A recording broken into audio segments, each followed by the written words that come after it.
Selamat pagi anak-anak. Untuk pembahasan materi yang kemarin, yaitu virus, daur ulang virus, bisa dilihat gambar berikut.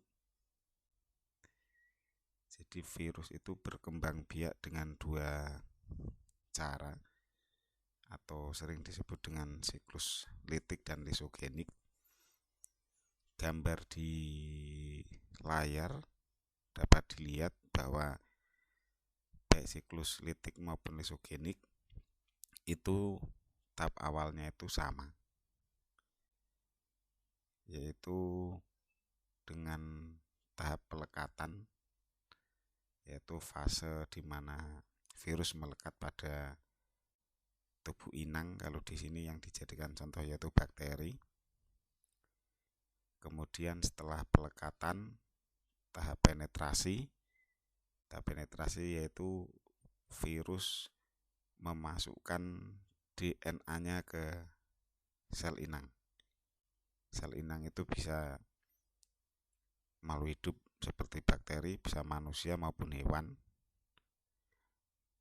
Untuk siklus litik setelah penetrasi, yaitu setelah masuk ke sel inang, maka virus akan melakukan replikasi dan sintesis, yaitu DNA virus di dalam tubuh sel inang. Kalau di dalam contoh yaitu dalam tubuh bakteri,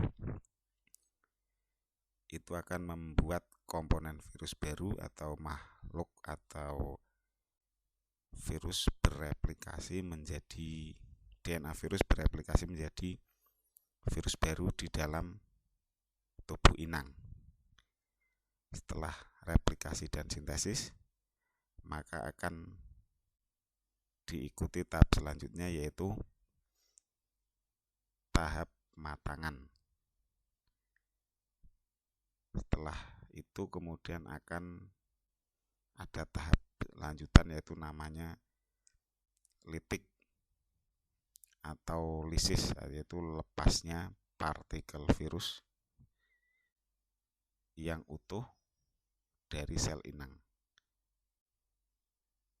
Itu siklus litik. Kalau diamati, kalau siklus yang satunya lisogenik sama, pertama yaitu pelekatan, kemudian penetrasi atau DNA virus masuk ke sel inang. Kemudian kalau litik kan virus membuat komponen atau merakit, DNA virus kan merakit tubuhnya sendiri menjadi virus baru. Tapi kalau yang lisogenik, setelah masuk ke tubuh sel inang, maka DNA virus akan bergabung dengan DNA sel inang.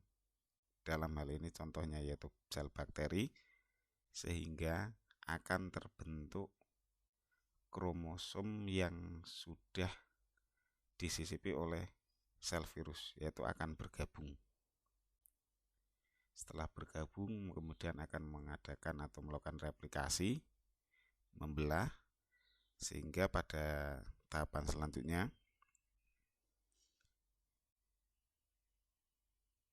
profage atau sel inang dan sel virus ini atau DNA virus akan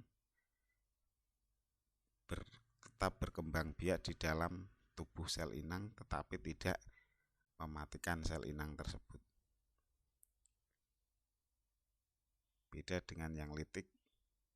Jadi setelah sel virus masuk ke tubuh sel inang, maka virus akan mengambil alih metabolisme, sehingga sel-sel inang itu nanti akan pecah, dan nanti sel inang, kalau pada sel-sel darah contohnya, itu nanti akan menyebabkan istilah sekarang itu mungkin penyakit. Jadi ketika virus sudah masuk ke sel tubuh, kemudian DNA-nya itu sudah mereplikasi dan bersintesis pada tubuh makhluk hidup tersebut, misalkan manusia, maka sel-sel tubuh manusia itu diambil alih oleh virus tersebut. Ini siklus litik.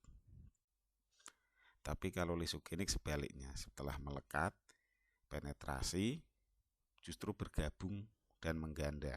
Jadi terjadi penggabungan DNA antara sel virus dengan sel inang. Jadi diingat-ingat bahwa perbedaannya kalau litik itu tahapan awalnya sama, melekat, penetrasi atau masuk ke sel inang. Sel inang itu sel yang ditempeli, bisa manusia, hewan, tumbuhan, maupun ini bakteri. Kalau litik itu virus mengambil alih metabolisme dalam tubuh sel inang. Tapi kalau lisogenik justru bergabung dan akan terbentuk gabungan antara virus dan sel inang. Kalau ini virus dan bakteri yang disebut dengan profage. Jadi itu tentang reproduksi virus. Mohon untuk dipelajari lagi sehingga bisa lebih paham. Terima kasih.